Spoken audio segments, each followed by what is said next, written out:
France, un petit village attire les chasseurs de trésors depuis des décennies. Rennes-le-Château est un des endroits les plus mystérieux du monde. C'est un pot pourri de trésors cachés, de codes secrets, de conspirations. À la fin du 19e siècle, l'abbé de Rennes-le-Château, Béranger Saunière, est devenu incroyablement riche sans que personne ne comprenne pourquoi. Le mystère réside dans l'origine de sa fortune. Selon certains, l'abbé aurait déterré un trésor enfoui. Mais d'autres affirment qu'il aurait découvert un terrible secret, capable d'ébranler les fondements même de l'Église catholique. Et ça, c'est une vérité. Saunière, c'est l'arbre qui cache la forêt. La manière dont Saunière a fait fortune n'est qu'un détail de cette histoire. Il y a des mystères bien plus profonds. Voici l'histoire du trésor de Rennes-le-Château.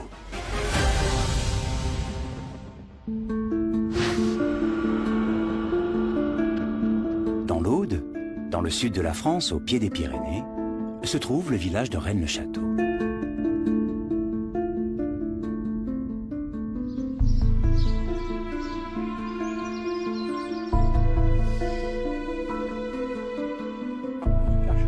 Nous sommes en 1953. Une femme est sur son lit de mort.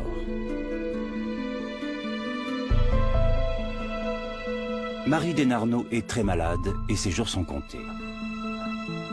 Son ami Noël Corbu l'accompagne dans ses derniers instants et écoute ses dernières paroles.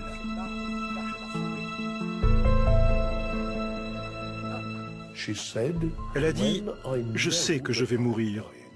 Et juste avant de rendre mon dernier souffle, je vous confierai un secret qui fera de vous un homme riche et célèbre. » Elle lui a promis de lui révéler la clé d'une fortune fabuleuse.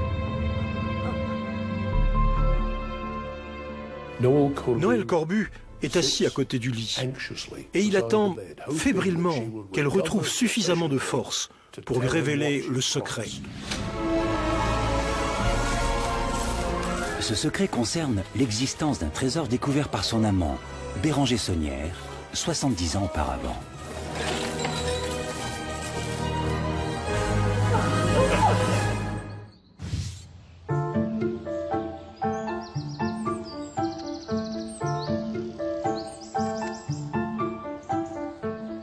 Tout commence lorsque le jeune Béranger Saunière est nommé à la cure de Rennes-le-Château.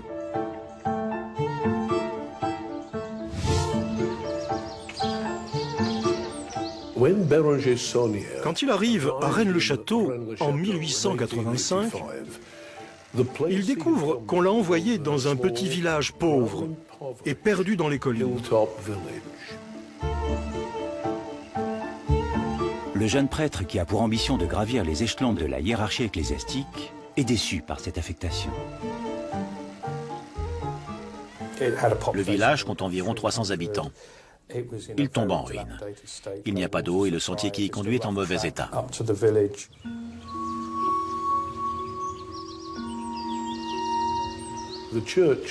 L'église est particulièrement délabrée. Il y a une fuite dans le toit. Les oiseaux ont envahi le bâtiment parce que les vitres sont cassées et parce qu'il y a des trous partout. L'endroit est totalement inhabitable.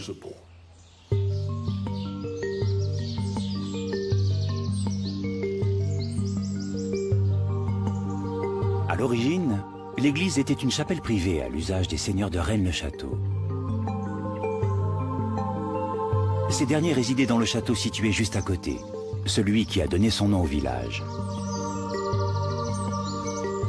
Comme de nombreuses églises de la région, elle est dédiée à Marie-Madeleine. Un détail qui intrigue le nouvel arrivant. Saunière était, comment dire, épris de Marie-Madeleine. Et si l'église est dédiée à Marie-Madeleine, c'est parce que dans cette région de France, les habitants lui vouent une sorte de culte spécifique.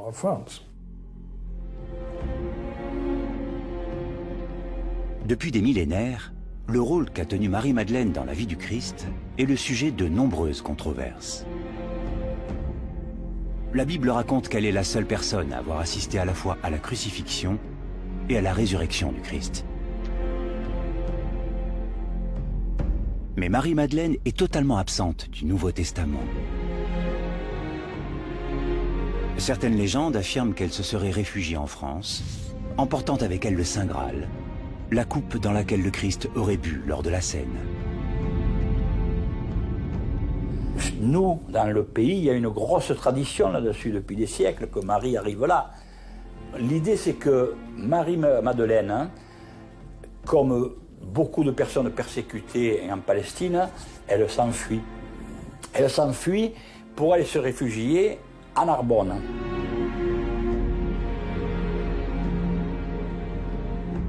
Le mythe selon lequel elle aurait vécu dans le sud de la France s'est propagé ici au cours de l'époque médiévale.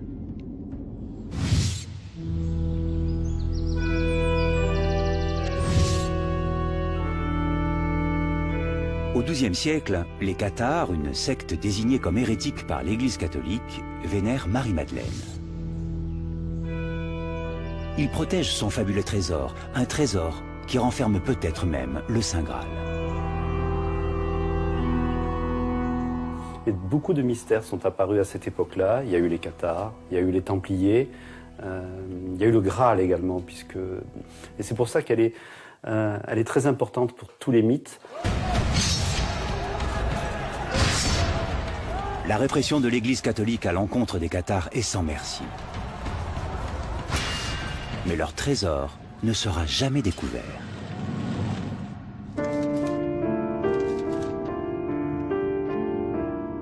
Un homme connaît parfaitement les mythes entourant Marie-Madeleine et les cathares, le nouvel abbé de Rennes-le-Château, Béranger Saunière.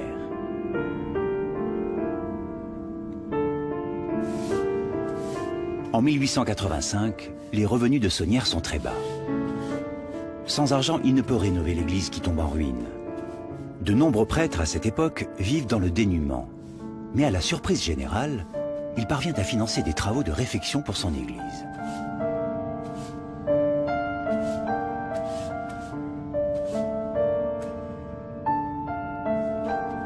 Et malgré son maigre salaire, il semble avoir suffisamment d'argent pour engager une jeune servante, Marie Desnarnaud. La relation entre Saunière et Marie Desnarnaud dépasse la relation habituelle entre un prêtre et sa gouvernante. Elle devient la servante de Saunière, mais aussi son amie intime, jusqu'à la fin de ses jours.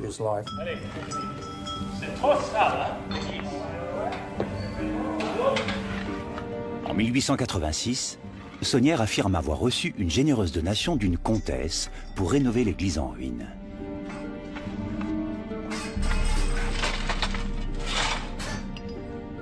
Mais alors que commencent les travaux, un événement va transformer l'existence de Saunière, alors modeste prêtre de campagne. Et pendant les travaux, il y a le carillonneur, tous les jours il allait sonner les cloches.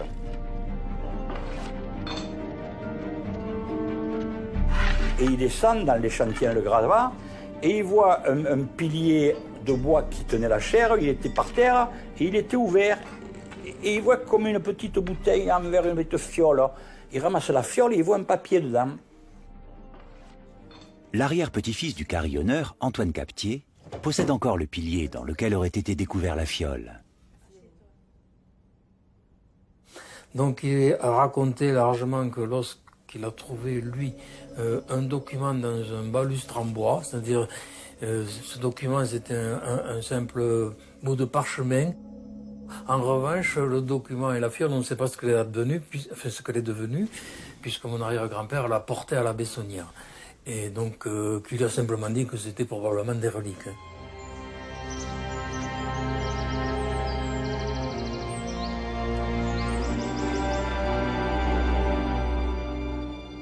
Saunière emporte le parchemin afin de l'examiner.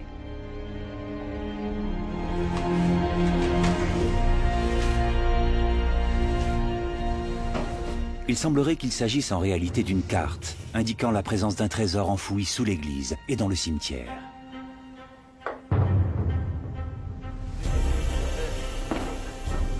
Saunière ordonne alors que le sol de l'église soit entièrement retourné. Les ouvriers font alors une découverte stupéfiante. C'est que peu de temps après, Saunière a trouvé une marmite remplie de pièces d'or et d'objets brillants, enfin des bijoux, des choses donc, qui ont été vues par les maçons. Donc ça a été bien sûr rapporté.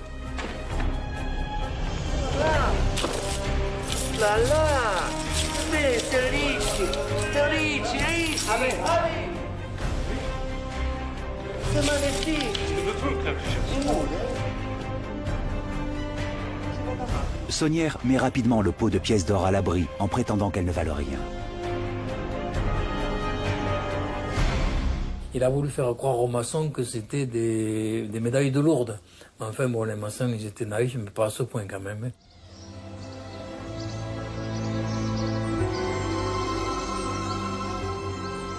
Après cette première découverte, Saunière est convaincu qu'il reste une partie du trésor enfouie dans le cimetière et dans la crypte appelée le tombeau des seigneurs.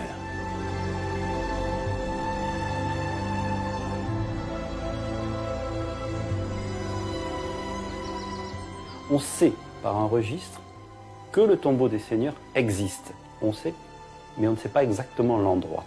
Et je pense que cette petite fiole donne l'emplacement de la crypte où se trouverait le tombeau des seigneurs.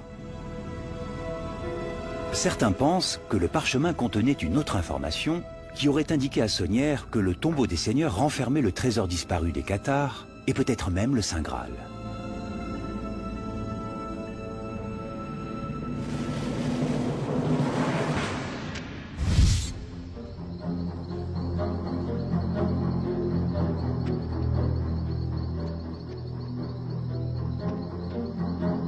Le prêtre invite sa gouvernante et désormais maîtresse, Marie Desnarnaud, à l'assister dans sa quête.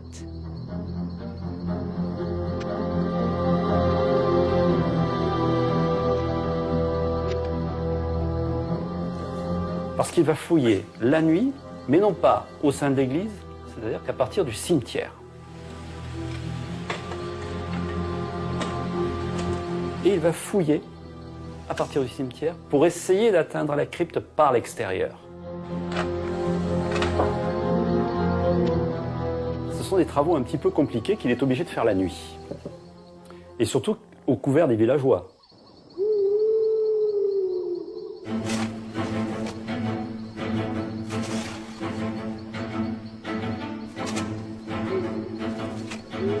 Mais rapidement, les villageois s'indignent des activités nocturnes du prêtre.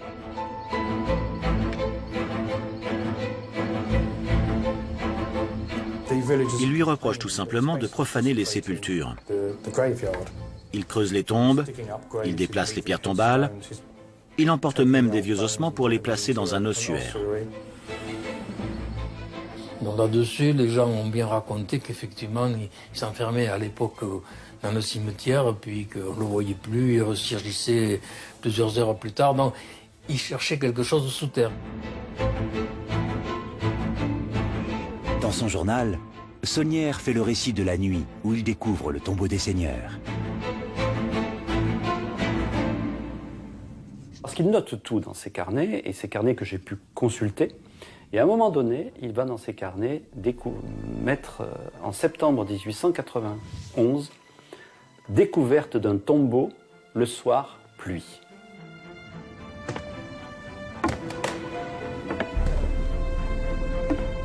Ce jour-là, il est rentré sous l'église et il a trouvé le tombeau des seigneurs de Rennes.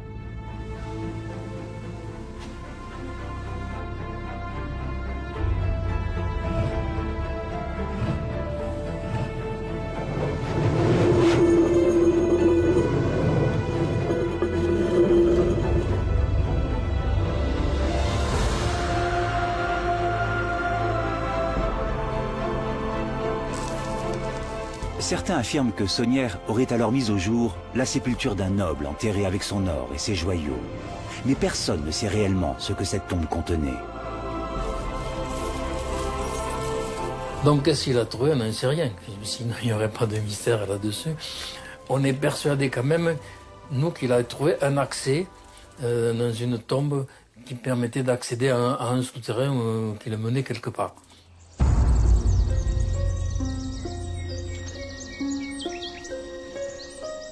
Saunière commence à s'absenter pendant de longues périodes.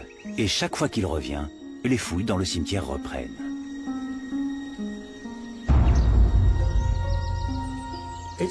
Après la découverte du tombeau, son comportement devient vraiment étrange. Clairement, il mijote quelque chose. Je pense qu'il cherchait de l'argent. Il avait dû être attiré par une petite découverte, soit de bijoux, d'un de ses seigneurs de Rennes.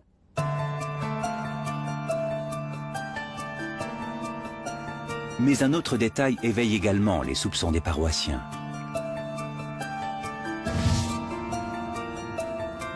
Chaque jour, Marie se rend au bureau de poste pour y récupérer 150 mandats postaux et les remettre à Saunière. Un secret partagé par les deux amants. Personne ne connaît le contenu de cette correspondance, mais Saunière devient alors extrêmement riche.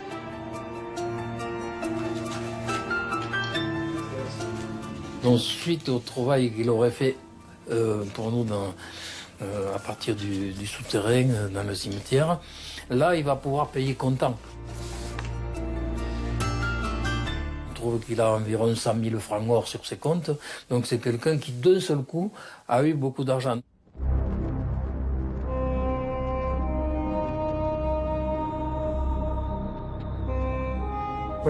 Il investit immédiatement dans la rénovation de l'église. Il refait la décoration, à son goût. Un goût étrange d'ailleurs, comme le diable sculpté soutenant le bénitier.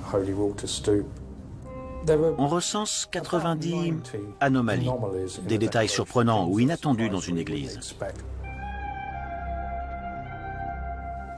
Par exemple, il y a quelqu'un qui porte un kilt. Qu'est-ce que ça fait dans une scène biblique ? Certains avancent que ces étranges ornements sont autant d'indices de ce que Saunière a découvert.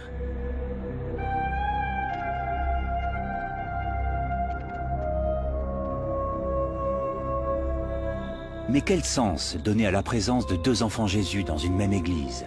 L'un dans les bras de Joseph, l'autre dans les bras de Marie. Quel message Saunière veut-il faire passer? La grande fresque et le bas-relief du Christ prêchant sur la colline est un bon exemple. Au pied de la colline se trouve un sac rempli d'argent. Il y a un trou sur le côté et une pièce d'or semble s'échapper. C'est comme si Saunière essayait de nous dire symboliquement, au travers de cette scène, qu'il a trouvé un trésor, qu'il en a dépensé une partie, mais que le reste du butin est intact. Selon la légende, ces détails sont des indices, comme une carte au trésor. Ils pointent vers divers endroits dans la région de Rennes-le-Château et mènent au trésor.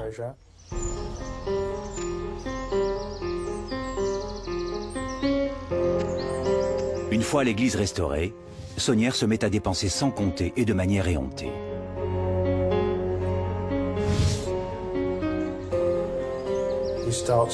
Il achète des terrains pour y établir son domaine. Il fait bâtir une maison et il y aménage même un jardin.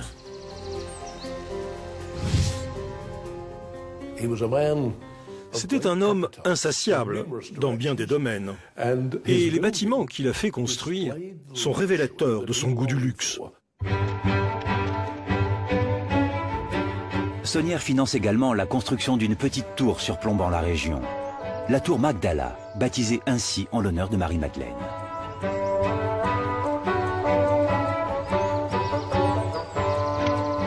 Dans les somptueux jardins, il installe même une ménagerie où sont réunis des singes et des lamas.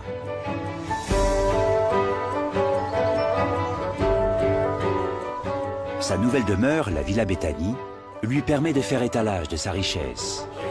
Il y donne des réceptions raffinées et convie des invités prestigieux. On a retrouvé les factures de la nourriture et des boissons qu'il servait lors de ces soirées. Les sommes sont impressionnantes. J'ai trouvé des factures de langoustes, de homards, de 50 litres de rhum qu'il fait venir directement de Martinique. Donc, on vit bien à Rennes-le-Château.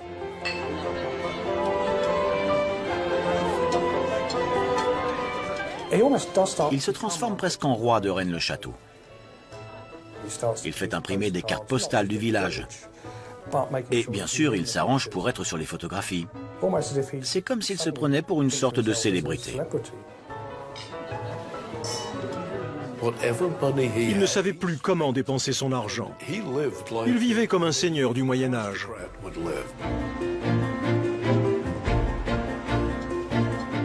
En tout, Saunière dépense l'équivalent de plusieurs millions d'euros de nos jours.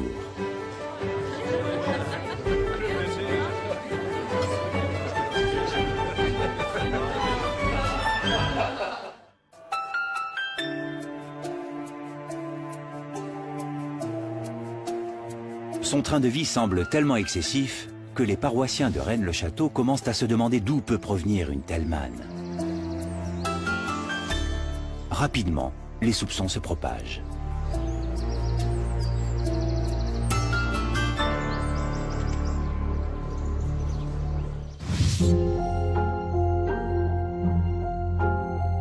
En 1902, le nouvel évêque de Carcassonne est nommé Monseigneur de Beauséjour.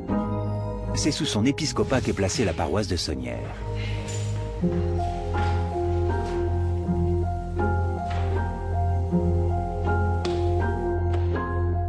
Sommé d'expliquer ses dépenses extraordinaires, Saunière refuse. Qu'est-ce qui se passe? C'est une situation sérieuse. Le nouvel évêque commence à mettre son nez inquisiteur dans les affaires de Saunière. Et il lui demande de fournir des explications sur l'origine de sa fortune. Mais Saunière refuse catégoriquement. Non, juste pour le mot. Juste pour le mot. Voici les livres. Non, je ne connais pas ce 150.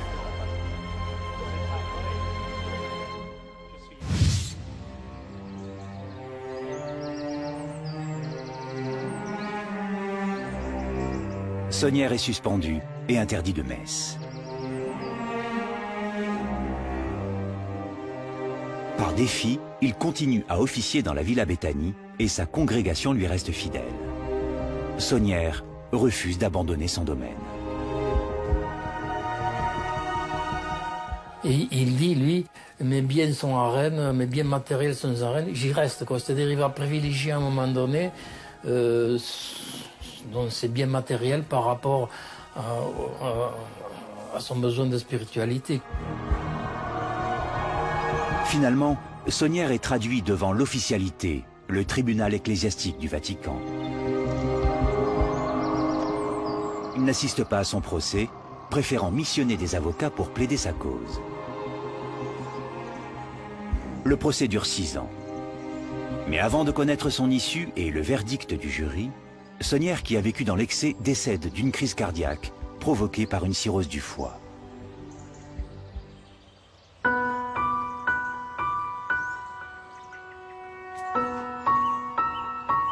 Alors qu'il semblait dépenser sans compter, Saunière meurt dans le dénuement et ne possède plus une seule propriété à son nom. On raconte que pour empêcher l'Église de s'emparer de sa fortune, Saunière aurait transféré tous ses biens au nom de sa gouvernante et maîtresse, Marie Desnarnaud. Les villageois assurent qu'elle s'est rendue sur la tombe de Saunière tous les jours, matin et soir. Donc elle lui est visiblement restée très attachée.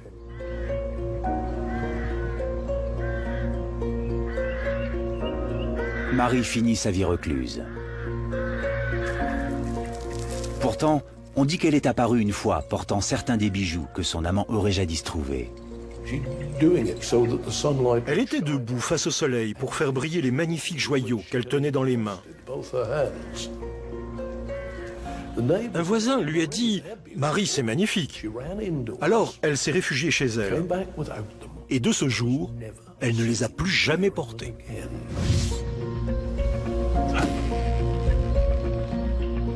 La légende de Saunière et de son incroyable découverte a parcouru le monde. Était-ce le trésor des Cathares? Était-ce plus extraordinaire encore? Quel était le secret du mystérieux abbé de Rennes-le-Château?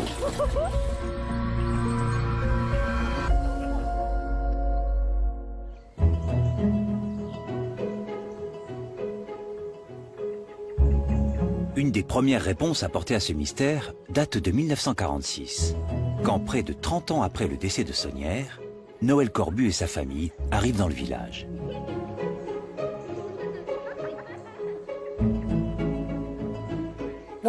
Noël Corbu était un personnage peu ordinaire. C'était avant tout un homme d'affaires qui avait eu quelques entreprises et qui s'était aussi essayé à la littérature. Et un jour, il y a des gens, la famille Corbu, c'était des gens qui habitaient Bugarache. Et ils se promènent, ils vont à Rennes-le-Château, un dimanche, et ils sont au belvédère, et ils voient que c'était habité, là, le domaine.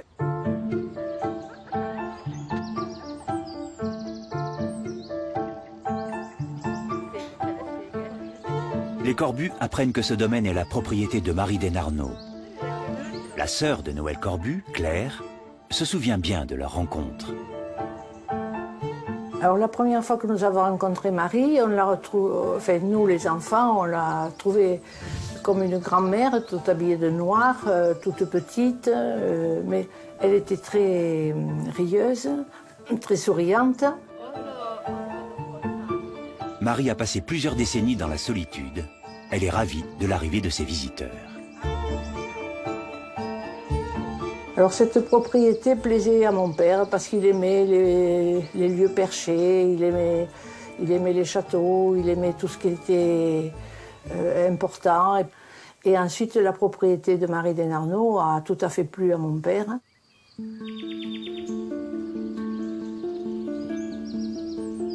Après plusieurs visites, Noël Corbu est tellement épris des paysages de Rennes-le-Château et du domaine de Marie qu'il lui propose de passer un accord. Il lui a dit, si nous vous acceptons comme un membre de notre famille, comme une sorte de grand-mère d'adoption, nous vous traiterons du mieux que nous pouvons. Nous serons pour vous des amis, une famille. Nous nous occuperons bien de vous. Et en échange, je vous propose de nous laisser l'usufruit de la propriété de Saunière.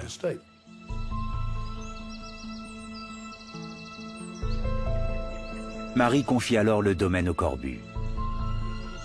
Petit à petit, Noël Corbu devient son confident et elle partage avec lui les secrets qu'elle garde depuis si longtemps.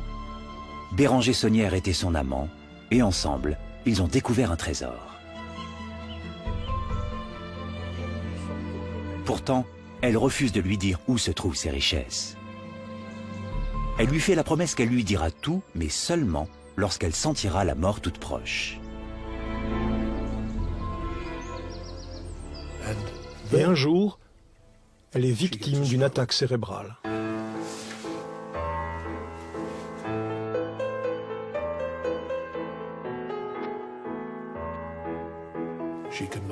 Elle ne peut plus ni écrire ni parler.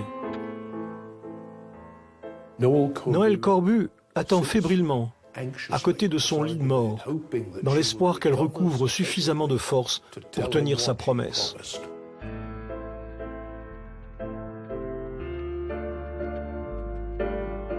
Marie meurt en 1953. Elle n'a pas de descendants et toute sa fortune revient au Corbu.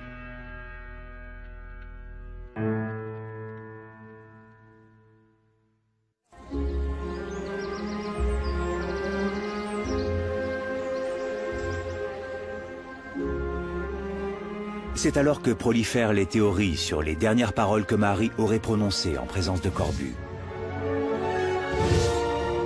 Dans une série d'articles à sensation, Corbu annonce que Desnarnaud et Saunière ont mis la main sur un trésor inestimable.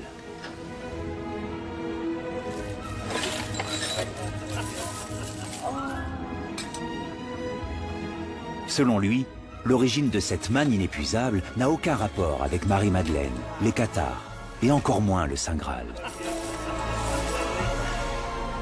Le butin était en réalité une rançon royale, cachée et finalement tombée dans l'oubli au fil des siècles.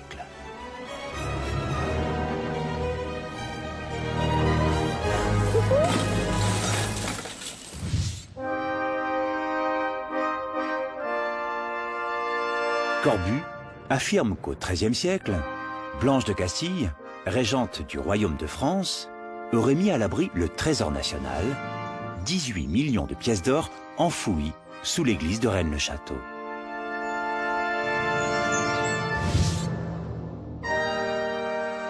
Cet argent devait servir à payer la rançon pour son fils, le futur roi Louis IX, parti en croisade et capturé par les Égyptiens.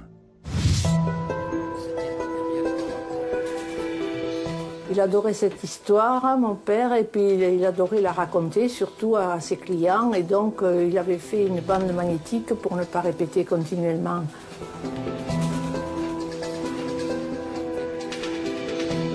D'après Corbu, Marie aurait ajouté que Saunière et elle n'avaient découvert qu'une petite partie de la rançon de Blanche de Castille. Le reste serait encore enfoui sous terre. Et elle lui dit, mon bon Noël, avec ce que l'abbé a laissé, on pourrait encore nourrir Rennes pendant 100 ans. Et aussi, elle lui dit, il suffisait de se baisser pour ramasser l'or. Marie aurait confié à Corbu le véritable objet des fréquents déplacements de son maître. Saunière voyageait pour revendre le trésor petit à petit et s'envoyer de l'argent par mandat postaux.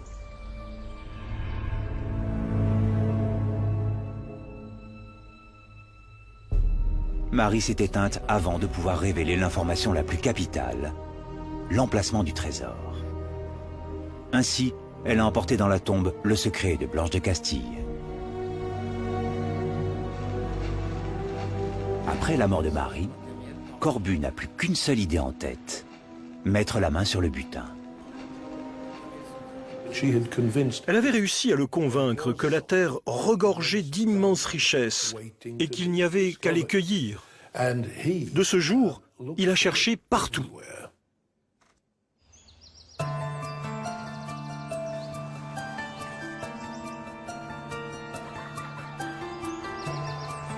Rapidement, toute la famille Corbu est mise à contribution pour la chasse au trésor. Alors en tant qu'enfant et puis jeune fille, c'était la principale occupation, c'était notre principale occupation de chercher le trésor. Dans la nature, c'était avec mon frère aussi, c'était notre principale distraction.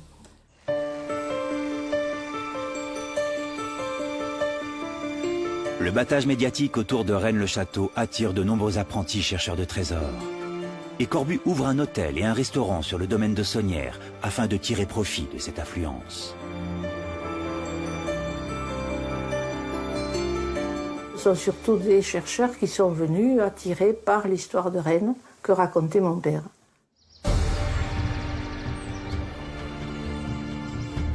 Parmi les nouveaux arrivants se trouve l'un des plus célèbres chasseurs de trésors de France. En 1958, Robert Charroux est de passage à Rennes-le-Château. Robert Charroux c'était le président du club des chercheurs de France qui avait écrit plusieurs livres, donc qui était très, très connu, surtout qui avait une renommée là-dessus sur les recherches de trésors. Donc d'être à Rennes, ça a fait beaucoup de publicité, quoi.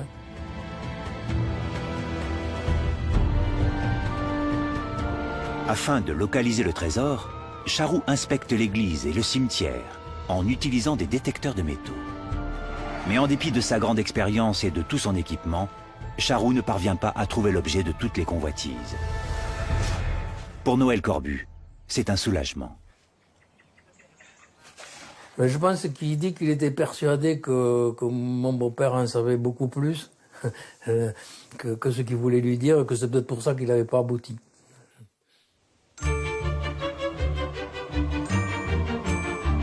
La nouvelle de la chasse au trésor de Corbu et de Charroux se répand comme une traînée de poudre à travers toute la France. L'ORTF produit même une émission retraçant l'histoire de Saunière. Le degré d'implication de Corbu est tel qu'il y tient lui-même le rôle de l'abbé.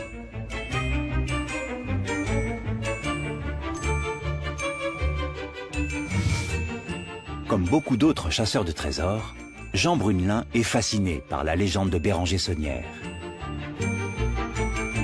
Moi, je suis d'abord chercheur de trésors avant de m'intéresser à l'affaire de Rennes-le-Château.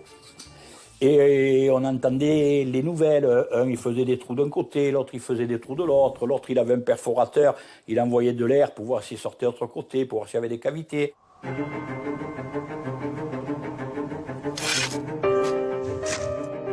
Pendant plusieurs années, la chasse au trésor va se prolonger et des fouilles archéologiques vont même être organisées. Mais sans succès. La chasse dans Rennes-le-Château et ses environs est devenue si envahissante que le sol s'est transformé en une sorte de gruyère géant.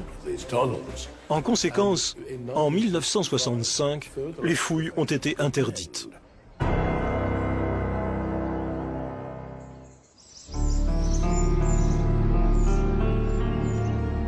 C'est alors que se produit un nouveau coup de théâtre. L'histoire connaît un tournant qui va relancer les spéculations sur l'origine de la fortune de Sonnière. L'objet du mystère? Le parchemin découvert dans le pilier qui serait à l'origine de la quête de Sonnière. Un parchemin que tout le monde pensait perdu à jamais.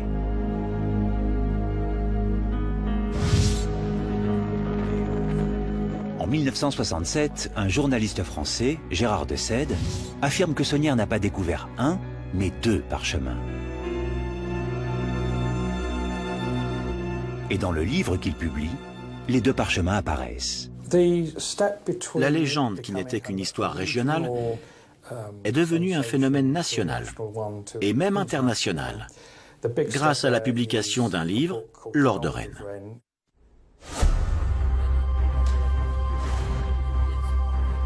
Selon de Sède, Sonnière aurait présenté les parchemins à l'évêque de Carcassonne, qui lui aurait conseillé de les remettre aux plus hautes autorités de l'Église à Paris.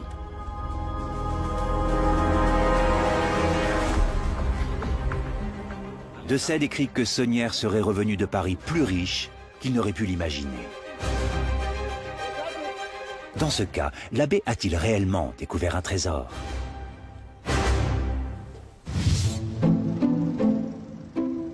Pierre Plantard, avec qui de Sède a écrit L'Or de Rennes, avance quelques éléments de réponse lors d'un entretien accordé à la BBC. Will the treasure of Rennes-le-Château ever be found? Ici, vous me parlez d'un trésor matériel. Ne parlons pas de trésor matériel. Disons simplement qu'il existe un secret à Rennes-le-Château. Mais si Plantard et de Sède disent vrai, et si l'abbé Sonnière n'a pas mis la main sur de l'or sonnant et trébuchant, comment est-il devenu aussi riche? Les auteurs sont partis de l'histoire de Sonnière et de Rennes-le-Château et l'ont utilisée comme toile de fond pour une histoire qui n'avait rien à voir.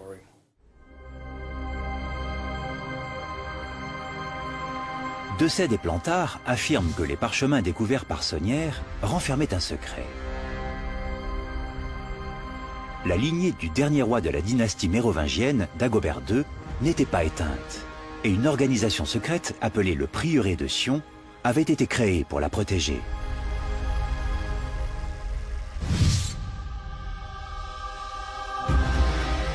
Quelques années plus tard, l'auteur britannique Henry Lincoln déclare avoir également décodé le parchemin de Sède. Sa théorie est encore plus surprenante. Il affirme que les parchemins prouvent que Marie-Madeleine a fui la Terre Sainte pour gagner la France.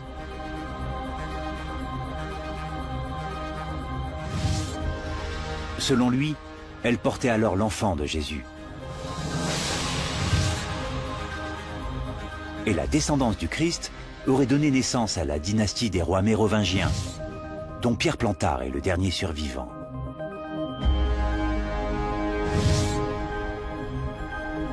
Lincoln rappelle qu'à l'époque médiévale, le Saint Graal était appelé sang Gréal. Selon lui, il désignait le sang réal, c'est-à-dire le sang des rois. Voilà, affirme-t-il, le secret de Sonnière. Lincoln est invité par une chaîne de télévision américaine pour exposer ses découvertes.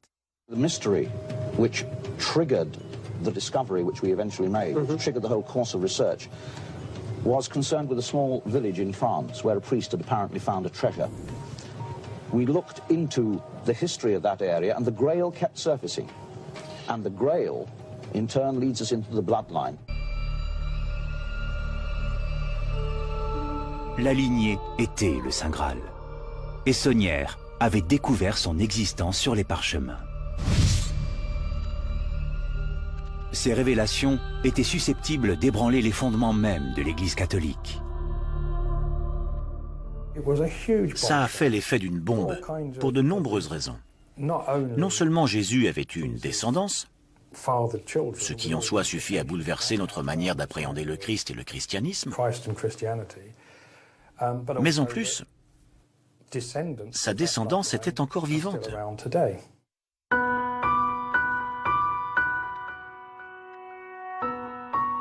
L'histoire racontée dans la Bible serait donc incorrecte. Et l'origine de la lignée serait la source de la fortune de l'abbé. Saunière ne serait pas devenu riche en découvrant l'or de Blanche de Castille.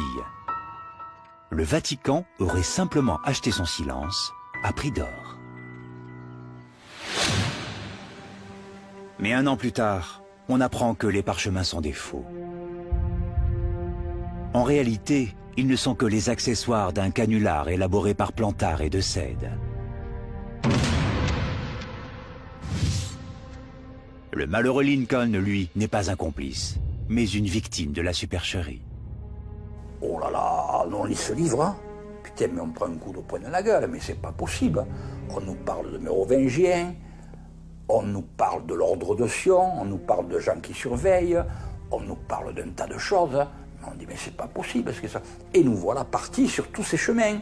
En réalité, De Sède nous avait tendu des pièges. Il avait mis des hameçons au bout de la ligne pour qu'on morde l'hameçon. Quelles étaient leurs motivations? Personne ne sait. Certains ont suggéré que cela pouvait être une performance artistique.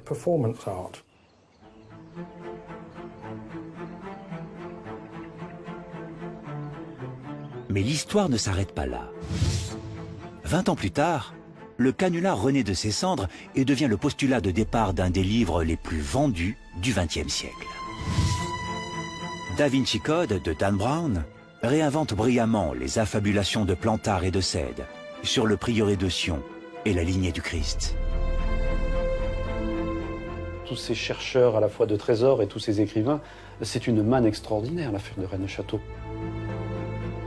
Vous comprenez bien que c'est beaucoup plus vendeur, dans le cadre de ce mystère, de dire que Béranger Saunière avait un terrible secret. Mais si Saunière n'est pas devenu riche en faisant chanter le Vatican, d'où provient sa fortune? La version de Corbus selon laquelle il aurait découvert le trésor de Blanche de Castille semble peu convaincante. En effet, il n'existe aucune trace écrite de l'existence d'un tel trésor. Même si Louis IX a bel et bien été capturé, sa rançon a été payée et il a été libéré. Mais alors, quelle est la source de la fortune de l'abbé?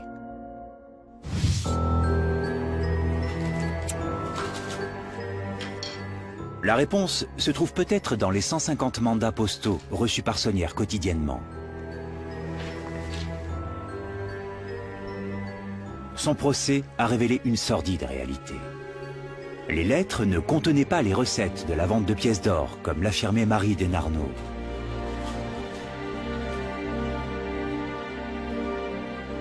Devant l'officialité, Saunière est accusé de trafic de messes.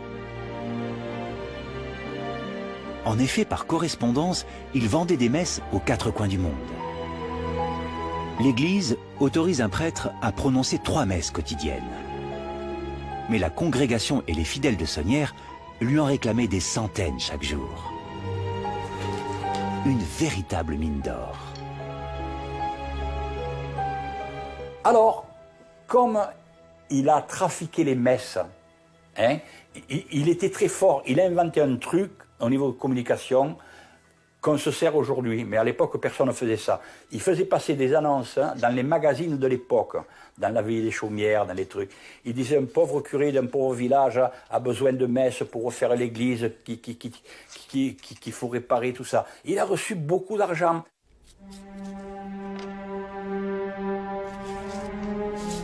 Son secret était enfin exposé au grand jour.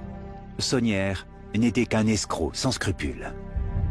Béranger Saunière a ce tempérament qui veut faire feu de tout bois. Donc, dès qu'il a un moyen d'avoir une ressource financière, il va utiliser ce moyen. Parce que l'abbé Saunière a gagné le maximum de sa fortune en faisant du trafic de messe. Mais il était aussi négociant en alcool. Il était négociant en huile. Il était éditeur de cartes postales. Il a fait de l'argent avec tout. Il a fait beaucoup, beaucoup d'argent.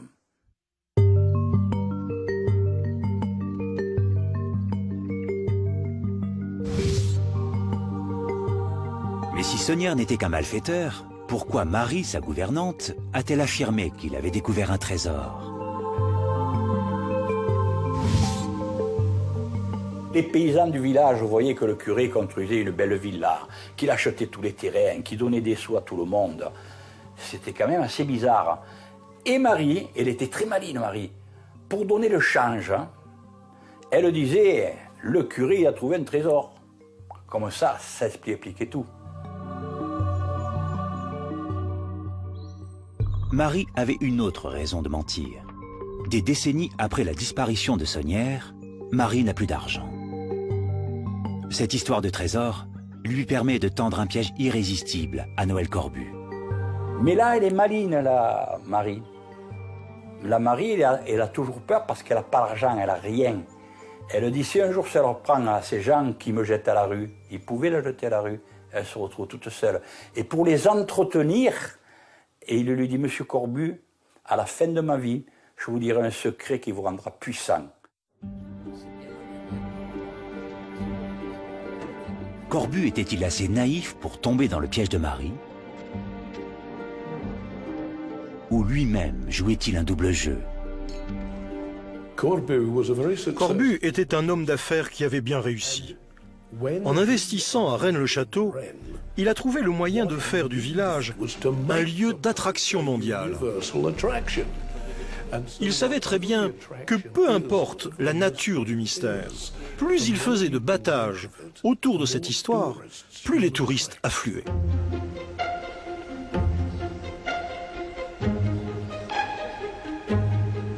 À l'arrivée de Corbu, Rennes-le-Château accueillait environ 200 vacanciers par an. 70 ans plus tard, grâce au récit de Marie Desnarnaud et Noël Corbu, aux différents livres dont celui de Dan Brown, le village reçoit chaque année la visite de dizaines de milliers de touristes venus s'abreuver des histoires de trésors médiévals. Et même si cette merveilleuse histoire n'est que pure invention, nombreux sont ceux qui continuent les recherches pour découvrir le trésor de Rennes-le-Château ou percer le mystère de la fortune de l'abbé Saunière.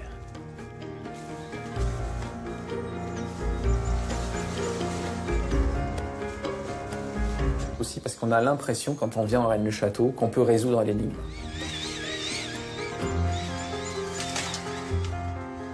Et ça, je pense que c'est un facteur important dans le succès planétaire de l'affaire de Rennes-le-Château. C'est-à-dire que c'est un jeu auquel on peut participer. Et puis, c'est une histoire qui fait rêver.